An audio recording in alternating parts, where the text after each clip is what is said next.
To see life as a constant struggle for contentment with what we already have, to Nietzsche, is to deny what kinds of creatures we actually are. Whether we like what it says about us or not, we're always wanting more power, whatever that means to us. When you get your dream car, sure, it feels great to drive around in it and feel cool for a few weeks, but eventually, after 5 or 6 shopping carts get slammed into it, eventually it just becomes your car. Then inevitably, there's a new car that you want. Now, oftentimes we're told to reject this idea. You should just be happy with what you have. Nietzsche would say, instead of rejecting this fact and trying to spend the rest of your life meditating the evil away, why not embrace it? He says it in the same way that you would look at the bear trying to improve its life out in the woods, and you would implore that bear not just to scrape by. You would implore it to actively fight to improve its life, even if that means taking risks. Nietzsche says that we should look at our lives the same way. In a world where so many people take the path of least resistance, so many people spend their lives talking about all the stuff they're going to do. Oh, I'm going to travel the world.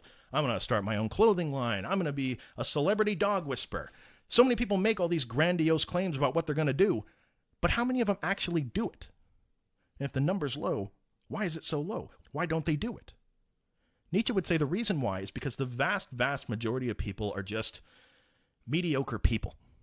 They never really try that hard. And the reason they never take action on any of these things that they say they want to do, it comes from one of two places. It's either fear or laziness. But Nietzsche would say he's not writing his philosophy for those people. He's not writing his philosophy for the masses. He's writing it for that small, small percentage of people that are actually going to try, the ones that want true fulfillment and happiness out of life. And in his eyes, one of the worst things we can ever do is to let fear of failure ragdoll us around for the rest of our lives. The only way to achieve the highest level of happiness, not unlike the bear out in the woods, is to take calculated risks, to live dangerously. He says, quote, "For believe me, the secret for harvesting from existence the greatest fruitfulness and the greatest enjoyment is to live dangerously. Build your cities on the slopes of Vesuvius. Send your ships into uncharted seas. Live at war with your peers and yourselves. Be robbers and conquerors as long as you cannot be rulers and possessors, you seekers of knowledge. Soon the age will be past when you could be content to live hidden in forests like shy deer. At long last, the search for knowledge will reach out for its due. It will want to rule and possess, and you with it." End quote. In other words, embrace the danger. Embrace the risk as a catalyst for the best life possible. But I guess the most important thing that we should learn to embrace to Nietzsche is pain. Pain. Let me explain what he means by this, because I think a lot of people at this point in the conversation often say, okay, I get it. Nietzsche's taken the opposite approach. Instead of training for years to be able to learn to accept when things don't go our way, train for years to be able to have as much control over the things that matter to you as possible. But what about when things don't go your way, Nietzsche? What about when hardship hits you like a freight train, Nietzsche? And here you are, this arrogant little human with absolutely zero means of quelling all the suffering that's going to be coming along with that pain. Pain is a certainty in this life. It doesn't bother you that you were completely untrained when it comes to accepting it? Nietzsche would say, no, you just said it right there. Pain is a certainty in this existence. Look, there's a 0.0% chance that you're going to get to the end of your life without experiencing a pretty significant amount of pain. It seems certain, all right? It seems to be an inevitable part of human existence that you will experience pain. But what do people typically do when they're faced with that reality? They run from the pain. They spend their entire lives trying to be as comfortable as they possibly can. They nerf their life. But instead of running from the pain, instead of running from the suffering that comes along with that pain, Nietzsche would want us to ask, what purpose does that pain serve to us? Pain and hardship is nothing to run from. It's the only way that we grow as people. He talks about a mountain. He says to climb a mountain is rife with all of its own struggles, right? It's horrible. For hours and hours, you're short of breath, muscles burning, fighting your way up the side of this mountain, all the while experiencing tons of pain and hardship along the way. But it's only from the top of that mountain that you can see the most beautiful views that life has to offer. This is a metaphor for having the best life you can. Just like climbing a physical mountain, the only way we're ever going to experience the most fulfilling and happy life we can is by going through intense hardship, hard work, and pain in whatever endeavors we choose.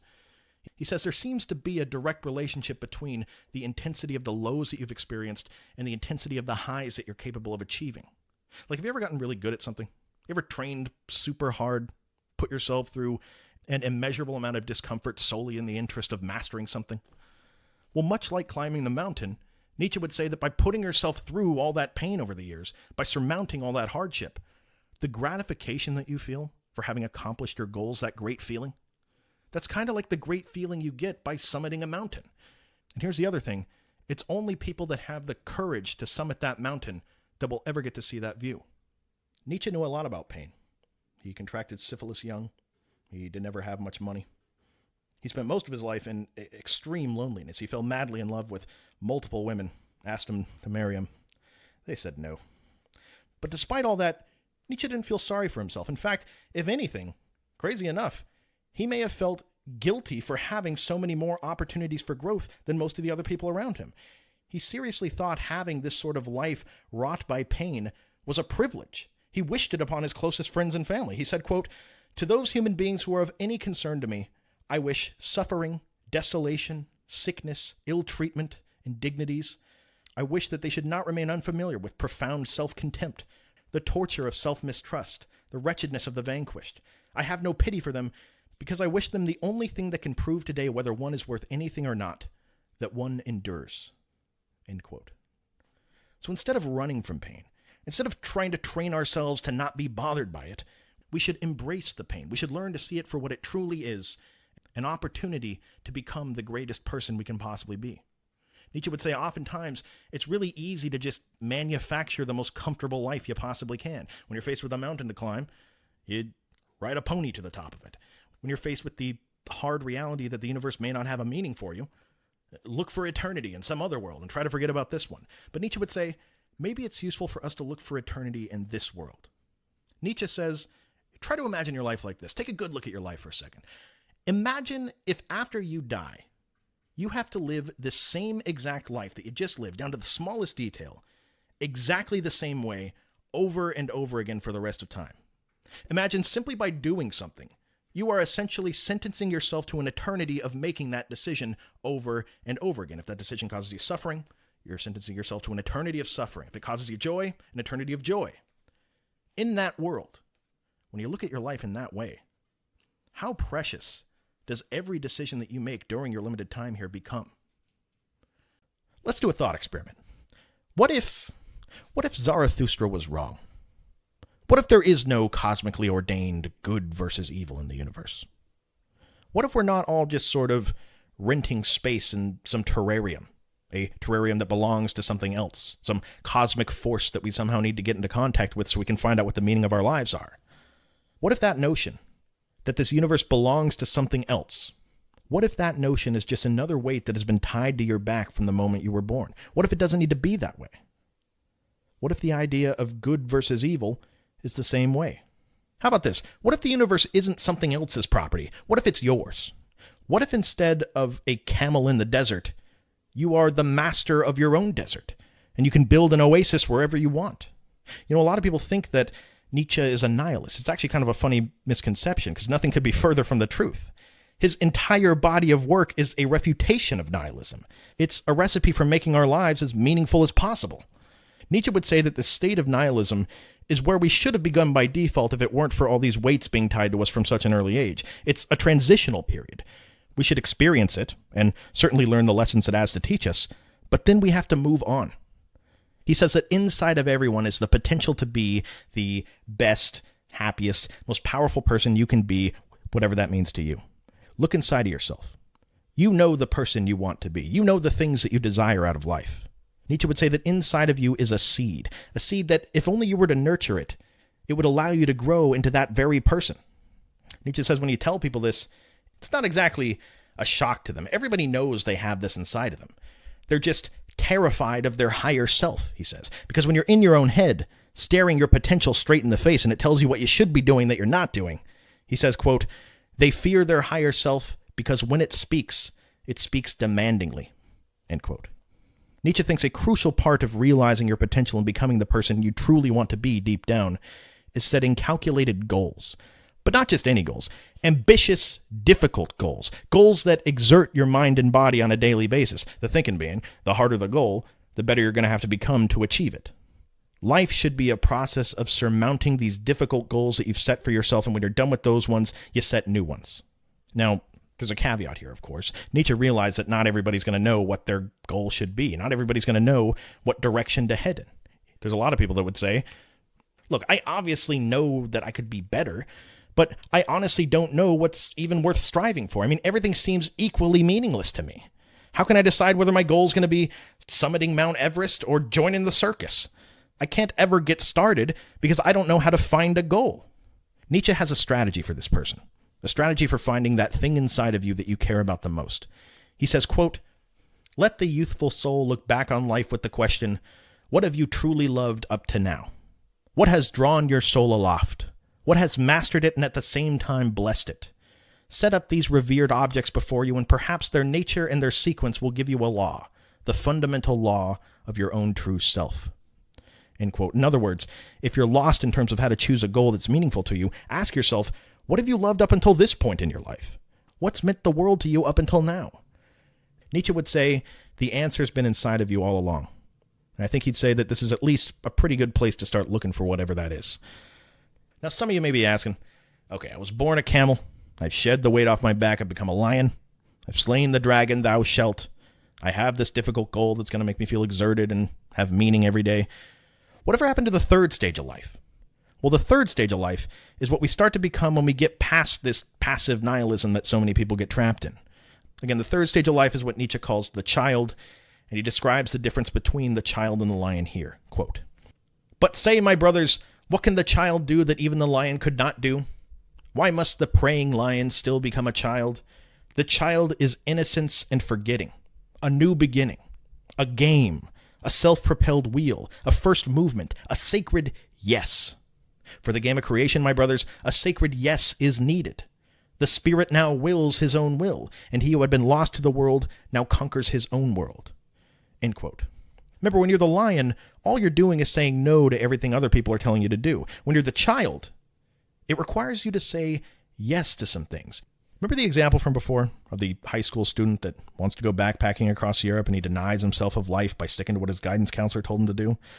Truly being in this third state of life is the opposite of that. It's to live in a state of near constant life affirmation. Nietzsche calls this stage the child because he thinks when we're in it, because we don't have all these weights on our back telling us how things are, we almost resemble children at play, children that are discovering the world for the first time. Think of what children look like when they're playing. They're little bundles of energy. They're all over the place. They're not thinking about what's happening later that day. They're not thinking about, what parameters I must operate within. They are just pure life affirmation. They're present, enjoying this game that they're playing right now. And when that game's over, they move on to the next game. Nietzsche thinks, ironically enough, practically no one that's ever been alive has ever reached the level of human maturity where they begin to resemble a child at play again. But this is what we should be striving for. And it's only in this place of being excited about finding new games to play or finding new ways to look at things. This place of not just living the same day over and over again, but to live a life where you aren't afraid to take risks. This place of wanting something, and instead of running from it and telling yourself you can't do it, you affirm life. You'd be willing to risk your life to get the things you want out of this world. It's only in this place that we can truly be masters of our own desert and start to create our own values. Nietzsche thinks that this process of not denying yourself of the things you want, but affirming life and even being able to take big risks to get the things you want, this is how you get the most happiness out of life. He says people tell themselves all kinds of stories about how happy of a person they are. He talks about somebody called the last man. The last man is sort of the quintessential person that never ventures out of their comfort zone. They don't challenge themselves. They don't exercise. They don't have any desires in life. They just kind of sit around and do nothing. They do nothing, yet if you ask this person if they're happy, they'd say, yeah, I'm a happy person. Yeah, sure. But what is happiness, really? Come on. Happiness isn't this objectively quantifiable state where everybody says that they're happy and they're feeling the exact same thing. No, it's not crazy to think that one person that describes themselves as happy is much happier than somebody else that describes themselves as happy. It's not crazy to think that somebody who has summited mountains, they've been through intense pain and hardship achieving these goals that mean so much to them, it's not crazy to think that they might just be a little bit happier than somebody that sits on the couch all day and is never uncomfortable. Nietzsche would say, what kind of life is that really? Never being uncomfortable? He'd say, this person has certainly convinced themselves that they're happy, but make no mistake, it is a fragile, shallow happiness that this person has. It's a view from on top of a boulder, as opposed to the beautiful view from on top of a mountain that they could have. Nietzsche says we should always strive to be the opposite of this person that just sits on the couch all day with no goals. And the opposite of the last man, you guessed it, is the overman. See, because if you're one of the lucky few people that reaches this third stage of life, the child, a really tempting thing to do once you get there may be to say, well, I did it. I arrived at the destination. I made it to the third stage of life. Now I don't have to try anymore. But as you can probably guess by now, Nietzsche's not really a huge fan of final destinations.